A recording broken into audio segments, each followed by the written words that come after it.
ও বন্ধুরা, আম মাখা কারা কারা খেতে পছন্দ করো অবশ্যই আসতে পারো আমাদের বাড়িতে। দেখো আমাদের আম বাগান আছে, আম গাছ থেকে আম পেড়ে কি কি মাখাচ্ছি দেখো।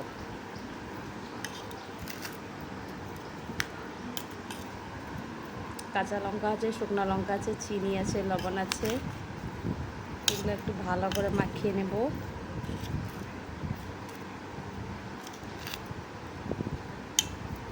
কাদের খেতে পছন্দ আসতে পারো। কারা আম মাখা খেতে পছন্দ করে বলো, লাগবে নাকি বলো বন্ধুরা? অবশ্যই দাদির বললো মাখানো হয়ে হয়ে গেল, মাখানো হয়ে গেল, তাড়াতাড়ি বললো দিয়ে আসবো বাড়িতে।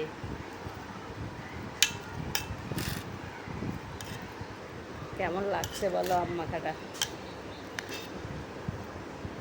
আমার দেখেই জিভ থেকে জল পড়ছে।